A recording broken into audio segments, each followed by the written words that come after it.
Well, we'll wait for the obligatory couple of seconds to make sure that this is going to go up. I don't have another computer here where I can check it and see, and my internet isn't real good. So hopefully it won't be going pixelated like it did the other night. But I thought I'd come on tonight, Saturday night. Yeah, kind of different. Uh, haven't done this for a long time.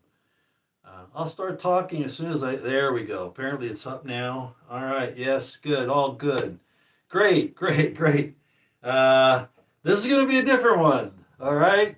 This is going to be different. As you can tell from the title, it says Queen Victoria would likely blush. This is not for the prudish.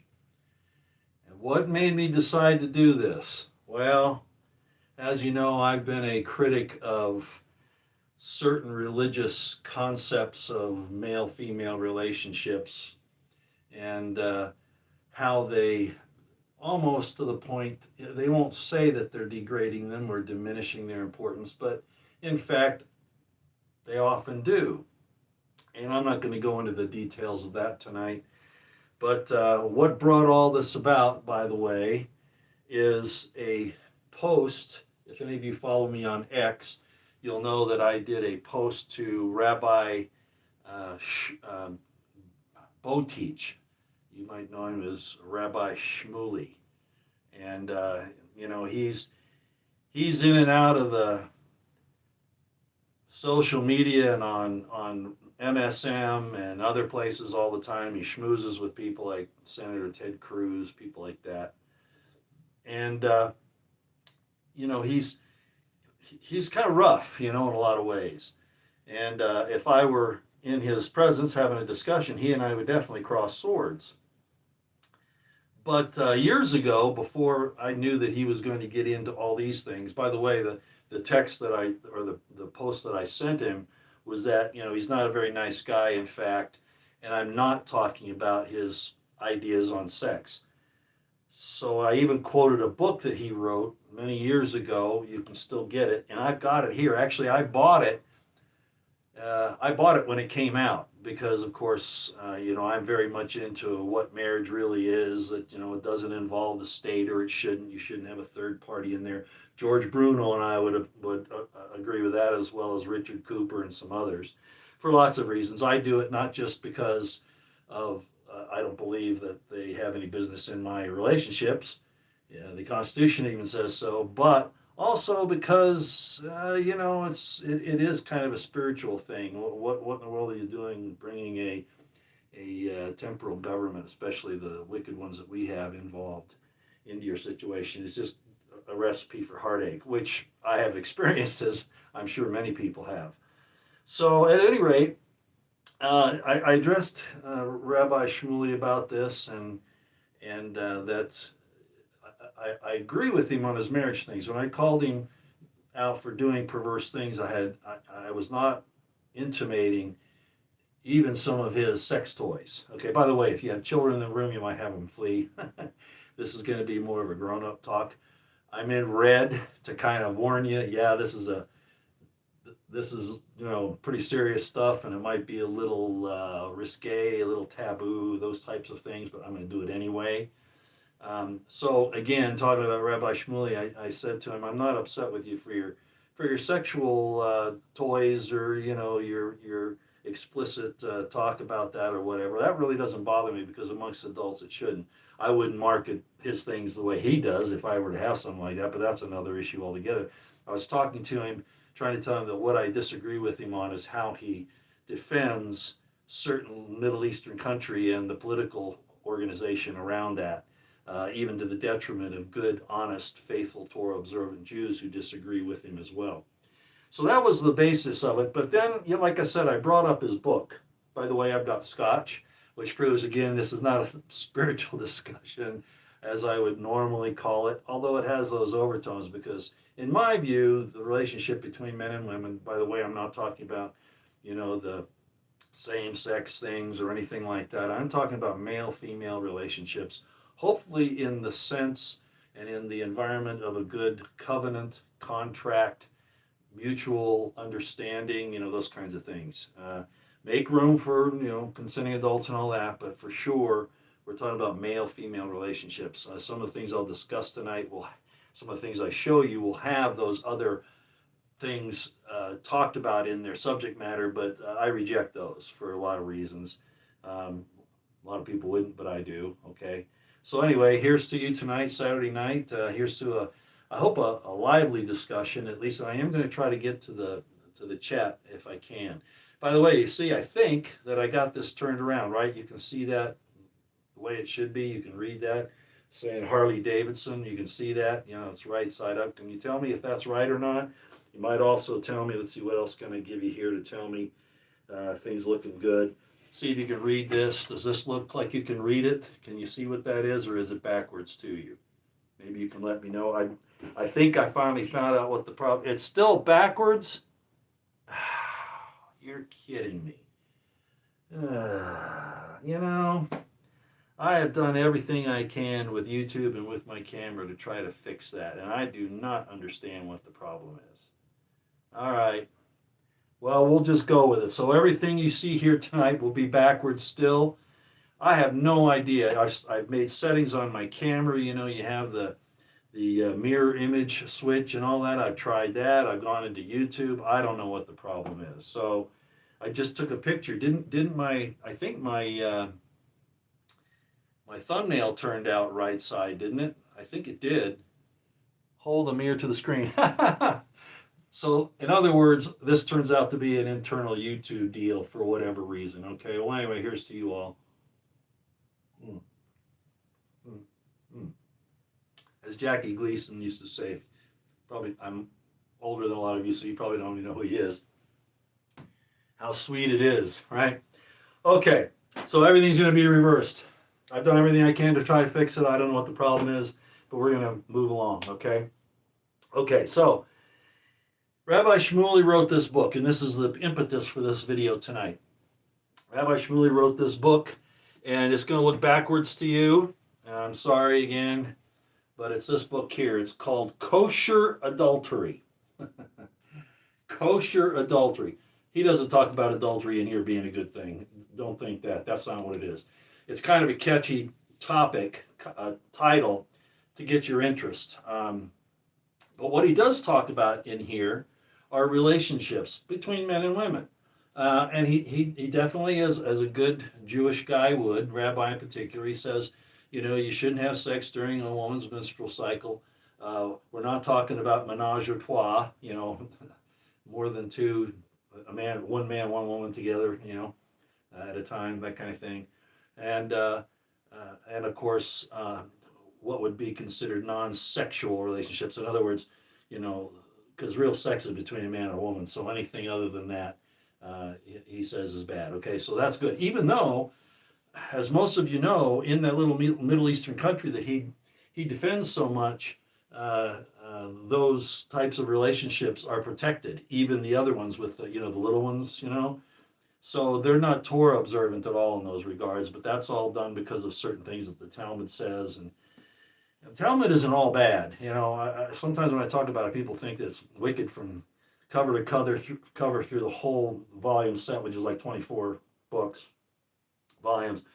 It's not. Much of it is good, but the problem is that even though these are debates or commentaries by these different rabbis, unfortunately, and they're not judgments or laws per se, there are rabbis and Jews that will quote the Talmud as gospel. That's probably the wrong word. As law, as Torah, and it's not.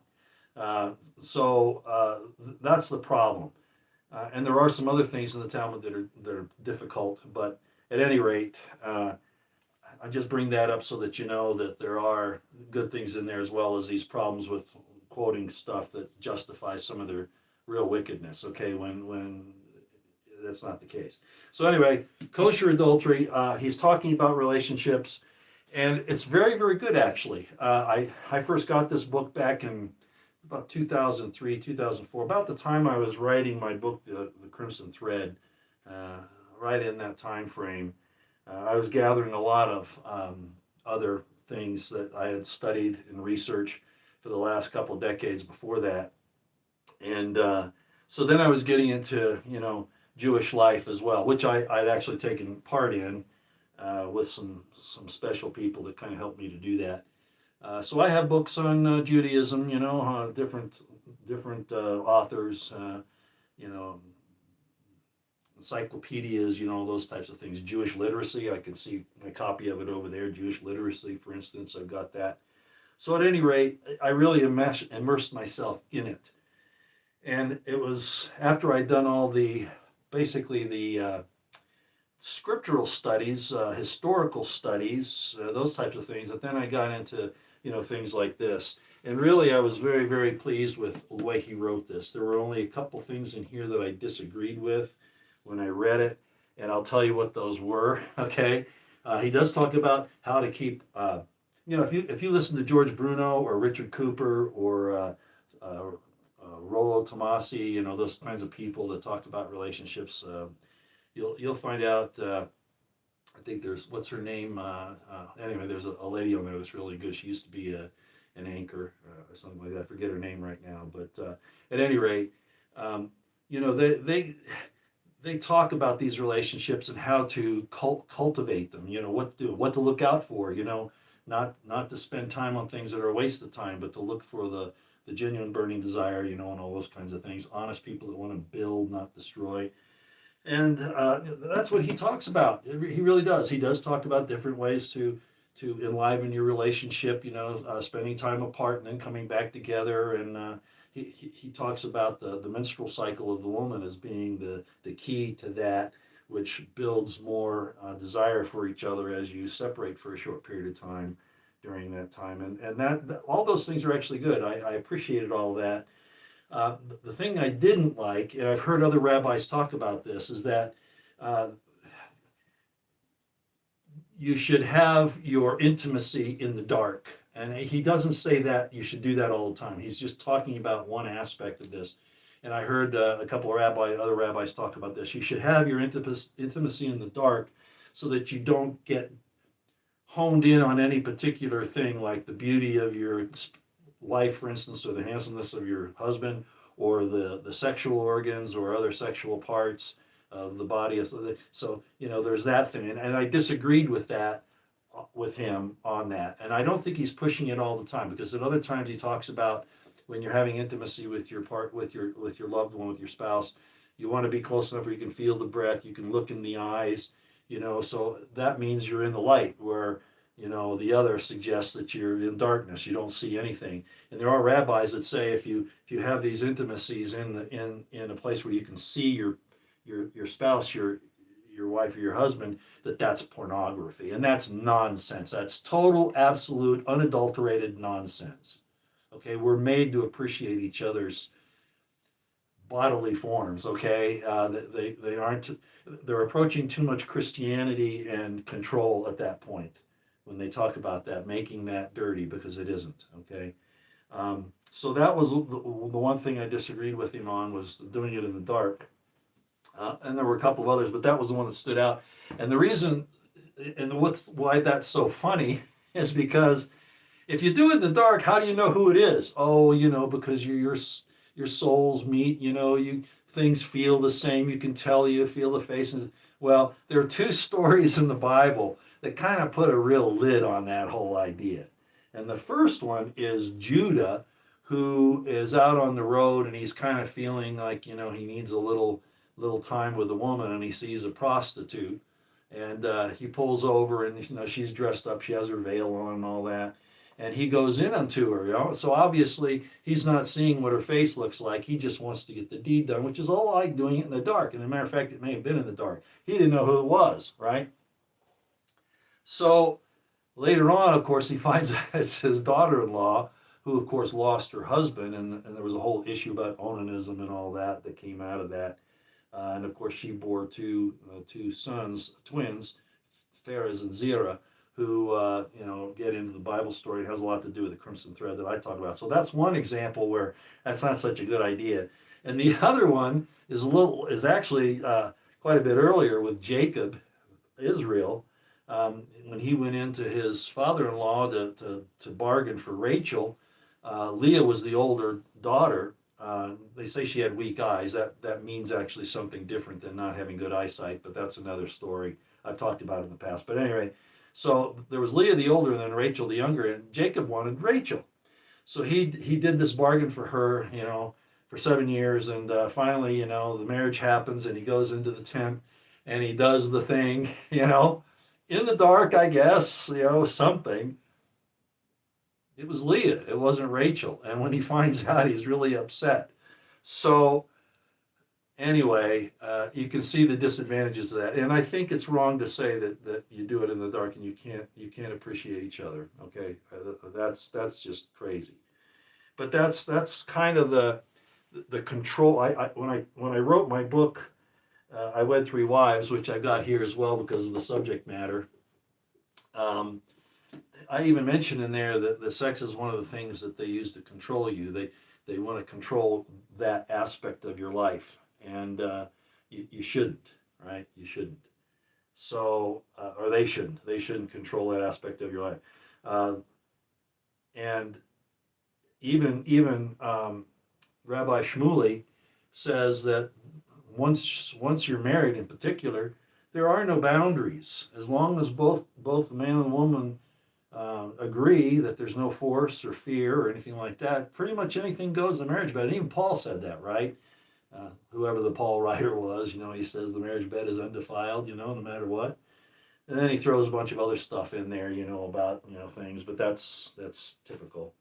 But at any rate, so we'll get into some of that, and I wanted to kind of go through some books that I've read, some books that maybe you've heard of, and we'll kind of go from there. Okay, so what are we doing tonight? We're talking about something that it's still very very much alive in the world. Men and women are still drawn to each other, but there's been a real effort to put a damper on that in all sorts of ways. The women's lib movement, just as an example, the whole thing of switching, becoming something other than what you are, that's being pushed now. The drugs, the surgeries, the chemicals that are in the food, all kinds of things are going on to destroy that relationship. The government getting involved in your relationships. That's the last thing you need is that third party in your relationship to dictate. And by the way, did you know that legal marriages that were sanctioned by the government didn't start until about 1890? I don't know if you're aware of that or not. I mentioned it before in some of my other videos. If you were going to involve yourself in a interracial marriage, miscegenation they called it, you needed a license. Okay, well, the others didn't. They did it in their churches. They had the agreements between families, that kind of thing. Well, when the government saw how much power they had over people by making them get these licenses, first of all, paying for them, and then, being monitored and controlled and regulated, then it became widespread. And it was a very bad thing. It's shown some very, very bad things to us. Many of us don't realize it because we've been in the system, but it really is wicked. It's very bad. So at any rate, that's how the licensed marriage idea came, or the state sanctioned marriage. That's where that came from. Okay, so let's start talking about some books that you might have heard of. The first one, there's really nothing in this about this subject matter, but I just want you to see how wide-ranging this thing is. My wife, Carol, when she was growing up, she was Catholic, and when she left high school, she went into Hinduism for a while. She thought she'd investigate that, which, she was like me a lot. She wanted to look at these different religions and find out what they're about. You can't really do that from just reading books. You got to get in there and do it, just like I did. I went into Catholicism, I went into Mormonism, I went into Presbyterianism, I went into Judaism, and actually took part. And some people say, well, you didn't really convert, or well, there are ways to do that. But at any rate, that's another story. I've explained that as well. But at any rate, so there's this one here, and I know it's backwards. This is the Bhagavad Gita. And yes, I've read this book. Actually, it's very good. It talks about how to be a better person, basically, is what it's talking about. and it's written about one of the gods of the Hindus in battle with this man who is learning from this god about these things of wisdom, and it's very good. So I just show you that because uh, she got into this part of religious spiritual side of things. So she had been a Roman Catholic, went through that, and then did the Hindu thing. And like I said, there are a lot of good things in Hinduism. There's a legend, of course, that Jesus went to India, and I believe that's probably true. The person that you know is Jesus. I look at him as slightly different than most people do, but there are some evidences that he, in fact, did go to India. Some of his philosophies kind of show that. And I showed that in my book, The Crimson Thread. I had him go on a ship with his uncle Joseph, who was a merchant, to India to do trade, and that's where he, you know, became familiar with some of these things according to the book that I wrote. So anyway, just to let you know, we're in the Hindu side of things right now, and boy, it's wide open, you know, and you got to know where I'm going with this. So there's the book called the Kama Sutra. The Kama Sutra. I know it's backwards. I'm so sorry. The Kama Sutra. Yes, it's real Vedic Hinduism, that kind of thing, and basically what it means is the Kama Sutra means like desire. Well, let me put it this way. It means love, desire, intimacy, that kind of thing. And sutra means rules, kind of like a book or a list of principles. So Kama Sutra basically means rules of or principles of love. That's basically kind of what it means. So there, in this book, most people are familiar with it as being, oh, this is where you learn about all the positions in sex, right? Oh man, if you want to know all those neat positions, this is the one to go to, right? This is the first one that came out. And if you go to India, you'll see a lot of these sculptures where they show these different associations of men and women in different positions, right? Like I said, this is an adult conversation, so if you have kids around, you might want to have them go somewhere else, all right? Yeah, how to please your lover. Yeah, that's basically right. And that's what most people think this is all about, but it isn't. Believe it or not, this has a lot of the same stuff that Rabbi Shmuley has, and that Rich Cooper, George Bruno, Rollo Tomasi, all these relationship counselors, what they say about how to cultivate relationships, how to make sure that you're taking care of each other, not just in the sexual way, but just being, good people and assisting each other. So it gets into all of that too. How to find a girl, how to find a man, how to, what the opposite sex is looking for. Now that hasn't really changed, but it's been corrupted to some extent, particularly in the 20th and 21st centuries now, because they're trying to corrupt that. The establishments are trying to corrupt it.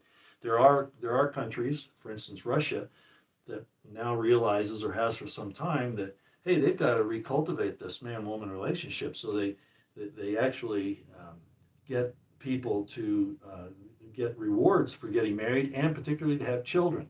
As Elon Musk has said, whether you like Elon or not, it doesn't matter. The fact is that because of the way the society has been manipulated, and because of drugs, and because of chemicals and these other things, the birth rate has been dropping. And a lot of people say, well, there are too many people anyway. Well, by whose reasoning? That statement of overpopulation was even being made back in Aristotle's day, and it's nonsense. Okay, it's principally nonsense. Yeah, we have a responsibility to take care of our environment, but that doesn't mean that we have to limit ourselves. We just have to learn how to adapt. And not having children is dangerous, because eventually you reach a point of diminishing returns regardless. So at any rate, it talks about how to cultivate relationships. It's a long book. I mean, this one here is 530 pages about, and you can kind of see it's very big. It's quite a read, and some of it, you go, wow, I wonder if I could try that. And then others say, oh, maybe that's what I did wrong talking to that person, that woman or that man. Maybe that's what I did wrong. Maybe I should, think about things a little differently. And so actually it has some very good information in it. Unfortunately, it does talk about those other types of relationships, the same gender relationships. And I know gender's not the right word. That's actually for English and for, you know, um, writing and, literature and stuff. But at any rate, uh, it does have that information in here, and I just avoided those. It explains kind of why that happens, not to a great extent, but then it talks about, some of the ways to go about it and that kind of thing. And I just skipped those sections. I don't need to read about that. It also gets into what are the even some more gross stuff. Okay, just avoid those. Don't go there. That's all I tell you. But overall, I think it's a good book because it does talk about the three aims of life. These particular, there is a sense of there's an afterlife, but it really, this philosophy really concentrates on the species, that it goes forth as a species, that the individuals are just there to ensure that the species survives, that you get your little time and then you just disappear. And that's very similar to some of the scientific ideas, which probably came from that, we're just here to promulgate the DNA chains. But it has nothing to do with our own personal consciousness or anything like that. And I reject that. And I think, anybody who's wise would know that. And even some of their wise teachers in Hindu and those religions realized that maybe that was going too far. So they do talk about an afterlife. But there are three things in this life that you have to do according to the Kama Sutra and according to other those spiritual systems that are involved with that. The three aims or the three necessities of life are that you need material goods to survive. You need food, you need a shelter over your head, you need sustenance. Okay? That's obvious. It's not evil. Gluttony might not be a good thing, obviously. You don't want to overdo it, but at the same time, you need the basics. And the next one is the one that we're kind of talking about here today.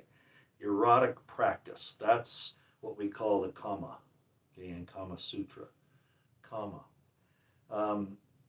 And the reason why this is important is not only because of the union of the male and the female, which is an eternal principle, but also because it's how life is transmitted, the transmission of life. And of course, they get into reincarnation and some other things like that. I'm not belittling that. There are definitely evidences of that, even in the Old and New Testaments, and some other places. I would just think probably it's not the most, at least as far as I'm concerned, not the most desirable thing to have to do. As long as the benefits that you get, the wonderful things in this life that you do have, can carry on. Okay, and then the third thing, the third aim or necessity of life is rules of behavior. In other words, moral nature, moral conduct. So you have three necessities here. You have to take care of yourself, food, shelter, etc. Erotic practice, having someone to love physically, a man to a woman to a man. Of course, it goes further than that, but that's where we're staying. And then the rules of behavior would just make sense. The rules of behavior of being a decent human being. So that's in there. So I wanted to talk about those things. And you've heard me in the past talk about that the Hebrews got a lot of their information. They'll deny this to their dying day. But a lot of the Hebraic Israelite religion and even the Christian religion came from philosophies and religions long before either of those existed. The idea of life, death, and resurrection was an Egyptian principle long before Christianity came along, or Moses, or even Abraham. And I've talked about that before. Back about a year and a half ago or 2 years ago, I talked about the Egyptian Book of the Dead. I know it's backwards. And I showed you some things in here where the name Yahweh really comes from. And it really did start with the Egyptians. At least that's when we first see it in archaeology, is in the Egyptians. And a particular sect that was in Egypt at the time, but it was definitely Egyptian. And I showed you where it is in hieroglyphics, the Yahweh, the YHVH, what you would know as Jehovah. And I showed you a papyrus of Ani, but this is pretty much the same thing on this side here. You can see this, and it's Osiris with two women, okay? And these are two goddesses. We don't need to talk about who they are. One of them is Isis. The other one, I can never remember her name.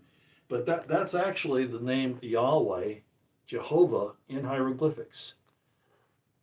The Yod, the Hey, the connection between the women is the vowel or the nail, and the other woman is the other Hey. So that's it right there in Egyptian, okay? So the male-female relationship was known to be very important, and we have symbols of our sexuality, which is a gift from God. It's not, it's been treated as dirty, especially by religionists, who again want to really control you. The material world is evil. That comes from the Gnostics to some extent. I thought I had a Gnostic book here, but I don't. Some of that is Gnostic. Certainly, some of it's Greek. Aristotle again. Talking about how bad the material world is, and I look at it as being a marriage between.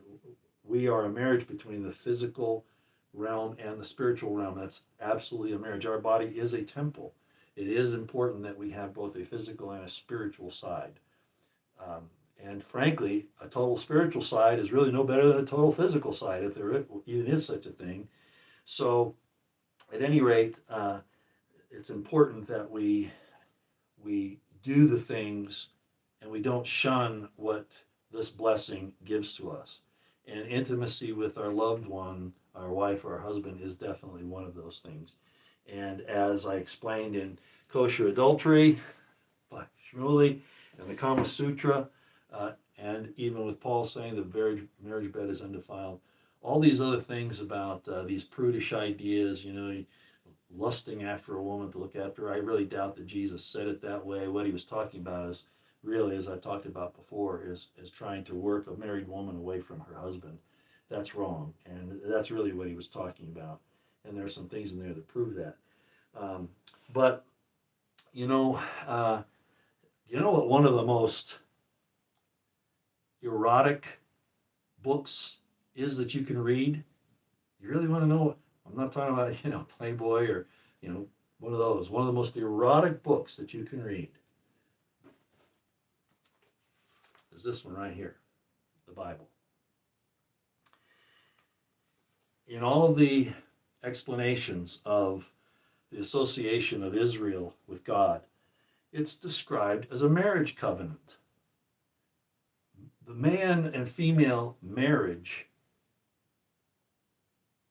is not just, we kind of reversed it when we talk about it. We say, it's the marriage of a man and a woman is just an assimilation, a similarity of God's marriage to mankind, of his people, of his saints.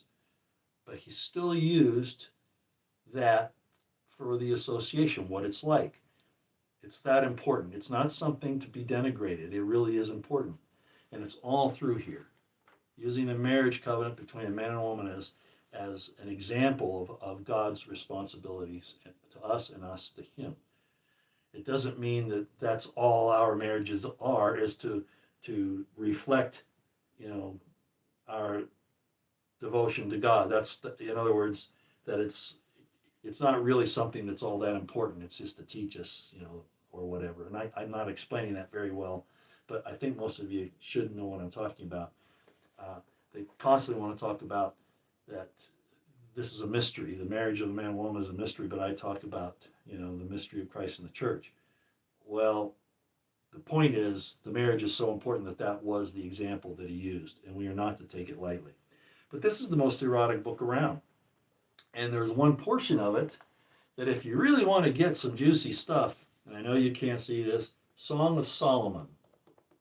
Song of Solomon. Now again, preachers and people will say, well, that again is just a a metaphor of God and the church. Really? Have you ever read it? I mean, you hear this rabbi. Remember, I told you at the beginning that the Rabbi Shmuley and some others have said, well, sometimes you got to be in the dark, and not look at your lover and all this, and because that's pornography. He didn't say that, but another rabbi did. That it's pornography, which is absolute nonsense.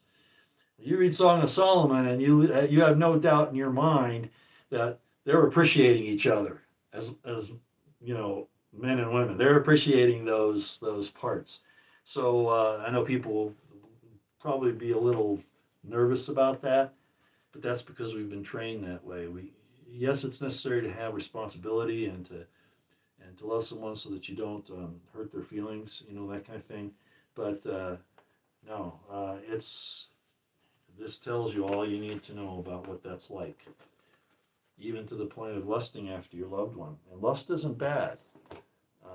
It's got a bad rap because of the way it's been used to control people. It's like food, Lust just means desire. You desire food. As long as you don't overdo it and be, like me, get 300 pounds. If I ate to a point of 300 pounds, I've overdone it, right? I've really done a bad job. Well, same thing. Okay, so we talked about the Egyptian book of life and the Egyptian book of the dead, which is really the same thing. And the association of men and women there talks about the resurrection in Egypt. And part of that resurrection, believe it or not, if you don't know, I'll tell you what it is.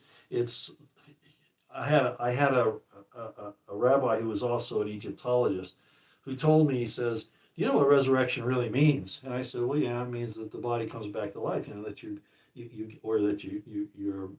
spirit is placed into a new body."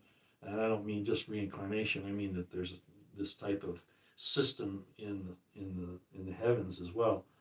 And he says, "Well, it's more than that. It's actually re-erection." And I went, "What? What are you talking about?" He says, "Look at it. Look at the story of Osiris, where Set dismembers him, and especially cuts off his phallus and throws it into the Nile, and a fish eats it. And what does Osiris's wife Isis do to get him resurrected and to start the process over again? She finds the fish, gets the phallus, takes it to Osiris, puts it back on Osiris, and then has a child who is Horus." Concept of the resurrection and the workings between men and women were explained that early on. And so today, we hear self-righteous people, and I realize that these things have been corrupted even by the societies that should have protected these things. And I'm not going to get into the details of that. Some people talk about the Masons and that. But for instance, we have phallic and what's the word that we use? I'll just go ahead and say it. We have phallic and vaginal symbols all through our societies, our architecture, and those things. And people say, well, that's worshiping the fertility goddess. Well, the greatest fertility god ever is this one right here. He's even a geneticist.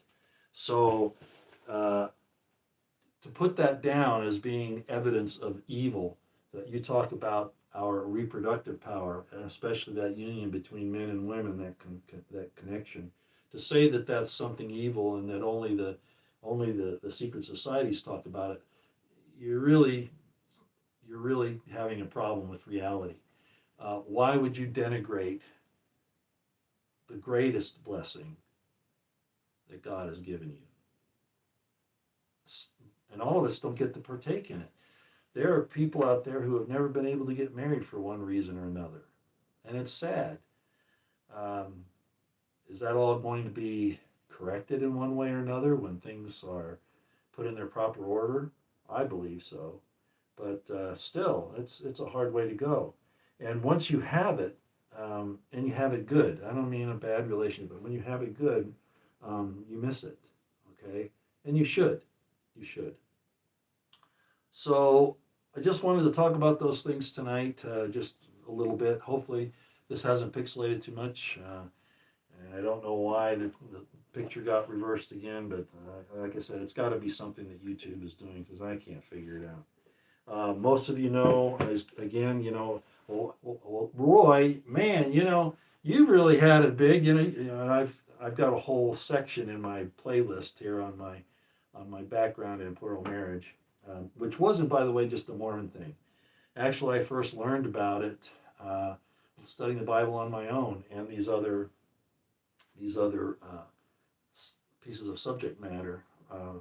Mormonism just, I was there at the right time where I was able to use that, and then of course the church had jettisoned it to appease the federal government back in 1890, even though they kept doing it for about another 20 years or so until they finally did throw it out completely.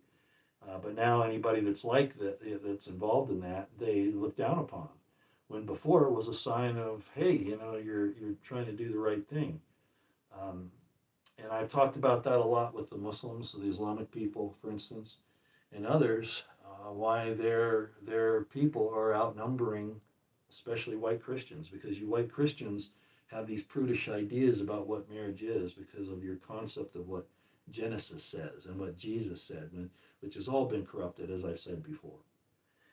But at any rate, so I got into it. I went through my polygamy story. One of the dates that I went on, I talked about this a few days ago. I knew she was LDS, and I said, yeah, doesn't she already know? I mean, because people normally look you up on Google right away. And apparently she hadn't done that. But I knew it was going to be an issue, and of course it ended up being an issue. And yet, I'm probably, and I'm not trying to brag or to market myself, but I know a lot about relationships now. I've really been through it, and so I can speak with some authority. And as long as the woman doesn't try to railroad me, I'm going to be a blessing to her, and I think most men feel that way. But we don't put up with disrespect. We don't put up with name calling, those kinds of things. Won't put up with it. I don't need to. And we shouldn't belittle our women either. So it goes both ways. But it's very typical, I think, for women to belittle and demean and be disrespectful to men. And that's something that we don't like too much. A couple of friends that I've had through the years have written books about the man-woman relationship. One of them is a friend of mine by the name of Ogden Kraut. He died back in 2002. I think he wrote like 100 books, something like that, on different subjects. And he did one on polygamy in the Bible and what that's about and why. And one of the things, of course, that I looked into when I started studying these things was, and this is just part of all this sex stuff, okay? There are ways to do these things righteously, and there are ways to do them unrighteously. And I'm not going to get into all that tonight, but at any rate, the situation was that there's a way to do that in a correct circumstance, and you don't use deceit in your relationships. You don't do that. And it's not just in the Bible, as I've said, it's in a lot of other cultures. And right now, we're really suffering a birth decline amongst the white Christians because of our inability to see things as they really are.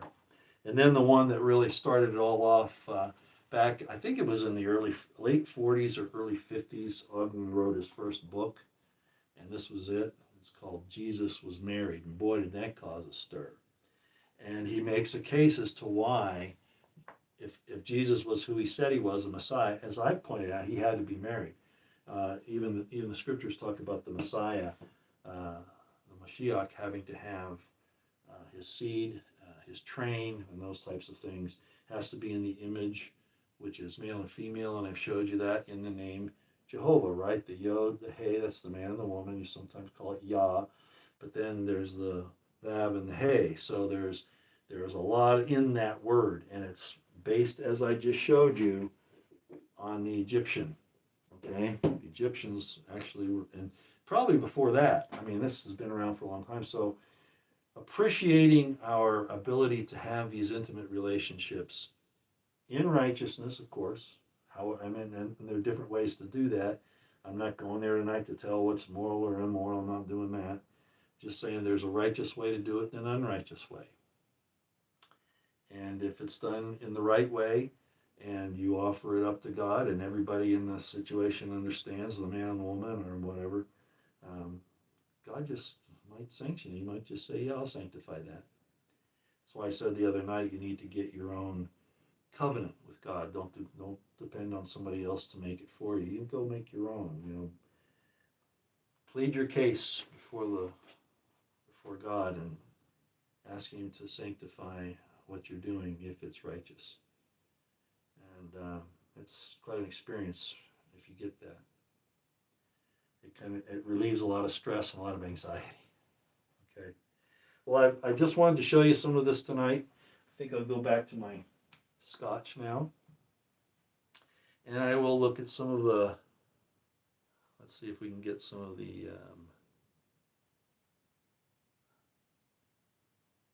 don't forget the like button. Oh, Felicia, you're here.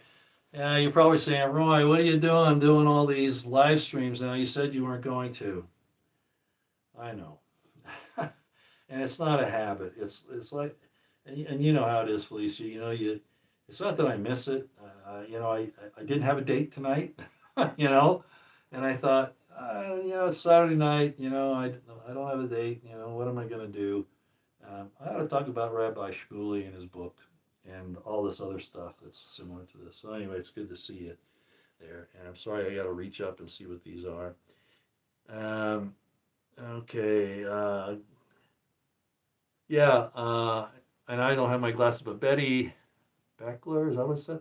Gloria Steinem in the 70s did a number on young women. She creeped me out. Yeah, she was a CIA asset. Again, the motto on my channel is the intel community is our most dangerous enemy. And I've also put out other information here and on X about where these things have come from and who's behind them. You can link all the intelligence communities together, and I'm going to name the three that I'm most concerned about, okay, because they're really one. Mossad, CIA, and MI6, okay? So, and they're all oriented towards the ZEION idea. They're all oriented towards that and trying to break down society so that they can justify destroying it and then taking over. It's occultic in some ways. They've changed the Abrahamic covenant from be a blessing to the nations to you have to obey and submit yourself to them when they're supposed to be. And Jesus said the greatest of all would be the servant of all, not the master. But they've twisted all that. It's all been corrupted. They have two paths in the Bible, and I told you about this, both the Old and New Testaments. You have two paths. And God talks about both of them. He says, oh, kill, kill, kill here. And he says, charity, love on this side.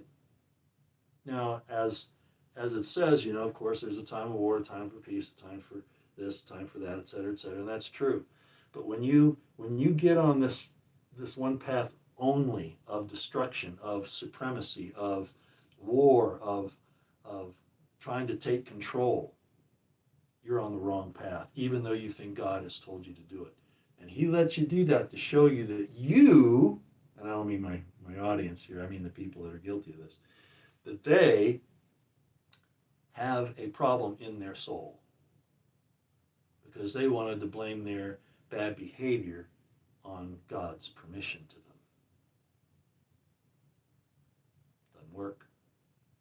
Doesn't work. In the end, it'll come back on them. Unfortunately, a lot of innocent people suffer in the meantime. Let's see what else we got here.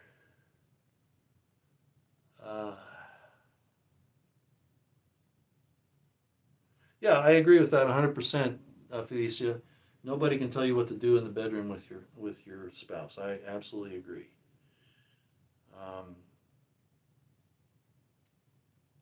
Somebody knows about Oh, okay, yeah, Maslow's hierarchy.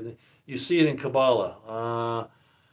Walsky. Oh, I think I know who you are. Yeah, in Kabbalah, there's Kabbalah's been corrupted too. Pardon me. And I've talked about this before. The the Kabbalah of medieval times. I studied that. Uh, I could probably show you a couple of books, but that's all right. Uh, there was a lot of corruption at that point in time. And for instance, I have no respect for Maimonides, none at all. Um, or Moses de Leon, I don't. Or Isaac Luria, none of those guys, or their compadres. I don't have any respect for them. They totally got out of what it was all about. Early Kabbalah wasn't even called Kabbalah. It means to receive. But in fact, it was the first legitimate type of Kabbalah was basically an alteration of the Hekkelot, meaning chambers. And Jesus talks about that in the New Testament. He says, my Father has many mansions. Well, mansions, chambers, Hekkelot, they all mean the same thing. So he was talking about the Hekkelot. And that was the meditative system that the Jewish mystics, spiritual leaders, wise men, and even the prophets probably used. Now, there are problems with the Old Testament story, with the whole story of Israel. Most of you who follow me know that I understand that. You've got Dr. Jonathan Adler and others who have discussed this, including myself. But there are important things in there, and they go across many cultures and things. So when you do a decision matrix to find out what's true, you find out that a lot of this that we talk about as far as the right way to do things and what God honors, it is pretty much standard throughout. For instance, you love God and love your neighbor, love your fellow man is really what it should be, not just your neighbor. In Jewish ideas, when it says love your neighbor, they think that translates to only an Israelite, because only an Israelite will be your neighbor. But other parts of the Old Testament even show that you're supposed to treat everyone in a good way. Not harm. Almost like the medical oath, right? Do no harm. It's kind of like that. But anyway, so I'm not much into the Kabbalah after about the second or third century AD. It's legalese. It goes too far. Not that it's even going too far, revealing things like some people would say. It gets out of control. God deals simply, frankly, and that's why I concentrated when I talked about these things about the letters, about understanding how the letters are used to construct words and concepts and things like that. The Hebrew alphabet, especially the earlier one, and whatever the Adamic language was, if we want to talk about that, was probably similar. I'm not saying it was Hebrew or any of that, but it was very similar as far as the way it was constructed. I had one of my teachers say this, and he's very right when he's talking about Egyptian hieroglyphics. He says, when they got the Rosetta Stone and they used it to translate Egyptian hieroglyphics, they were using Greek, Coptic, and there was another thing that escapes me right at the moment. But there were several mistakes that they made when they did that, Wallace Budge and all those people. One was saying that the Egyptian of the Ptolemaic period was the same as the Egyptian of the First Dynasty. And that's nonsense. That's just total reprehensible nonsense. There's just no way. So that's the first thing. So we get a lot of mumbo jumbo, idiotic translations out of that. The next thing that he said that was very right is that when the modern Egyptologists talk about the translations, they say that one picture is one phonetic sound. In other words, the old saying is one picture is worth 1,000 words. Well, the Egyptologists reversed that and said they use 1,000 pictures to make one word. And it's true. That's a little overblown, but I think you get the idea. So the fact of the matter was they were far more advanced than um, we give them credit for. And their understanding of life and of where we come from and where we're going was actually probably much closer to the fountain. Okay, I'm just randomly going through here. Let's see what I've got here.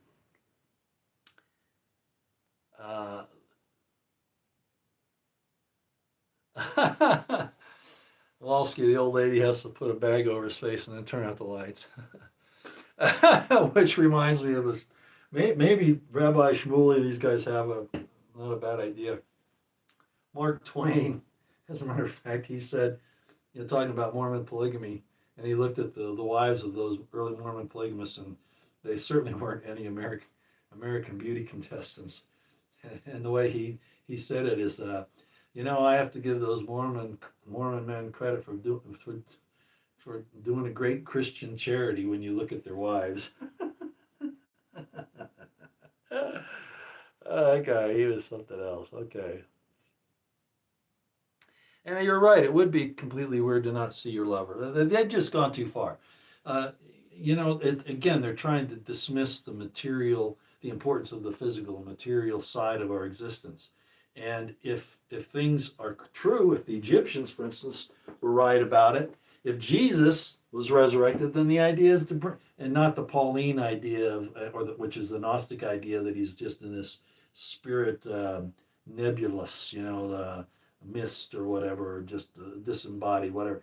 No, the idea is to marry those two things together for what I would call, and others have, a fullness of joy. I mean, that makes sense. Very good to see you again, Royce. Well, thank you. Okay. Yeah, Babylonian Talmud. Yeah, they vary, 24 to 30 volumes. It depends upon how they break them up. Yeah. Oh, I think yeah, I think I know who you are. And I don't doubt that you have it. Hold the mirror to the screen. Nah, I'm not going to bother with that. It's something wrong in the system here. Looks like we've had a lot of people just drop off because they can't handle the subject matter. Let's see, what was that one? Yeah, wow. Yeah, I know. A lot of these things are just too much. We've become so prudish. It's okay for us to go out and kill somebody. That seems righteous, but to have love, to make love to your lover, oh, that's dirty, nasty. Oh, yuck. Yeah. Okay. Well, we haven't got a whole bunch of people on here, and I didn't expect a lot. I haven't done these in any regular fashion. I just got tired of being censored. I'm censored like crazy on X too. But there are a lot of other people out there doing a good job, so I don't have to be too concerned about it. But every once in a while, I get an idea that maybe I should say a couple things, and so I decided to tonight. So celebrate the fact. I'm not saying you worship the creation. I'm not saying that. But you are grateful to the Creator for making you what you are, men and women. And those designs that are in so much of our architecture are an appreciation of that creation. Not that we worship it, not that we worship this as a fertility goddess. That's not it. But it's a sign of our gift from deity. Try to look at it that way. I think it'll clear a lot of things up. All right. Well, I don't know if I'm ever going to be able to fix this reverse image or not, but thank you for putting up with it tonight. I hope you've enjoyed it to some extent. A little different, a little lighthearted to some extent, not so serious, and yet, some serious things as well. I don't know what it's going to be like in the near future. I could say a lot of things about people trying to take control. They always have. But we have some really wicked people doing some wicked things right now, and a few of them lead our country. the United States. So keep your eyes on the horizon, your ears to the ground, keep your situational awareness on high. Hope you like my red to kind of, give the warning and talk about, this is a real taboo subject. Pray stay out of the way as best you can. Defend yourself, but if you're watching what's happening, I was at Bundy Ranch and I saw how those feds like to be trigger happy. You have two sides on this thing now that are both insisting they're right, and there are problems on either side. But I talked a little bit about the whole. I'm not going to get into it tonight. The whole immigration problem. The priority, as I said the other night, I'm not saying that we shouldn't have the people that came here legally taken out because they're. When I mean taken out, leave the country, because they are a burden to us in a lot of ways. People say, well, they contribute to our. Okay, all right. My concern was the priority should be the dangerous people, the dangerous ones.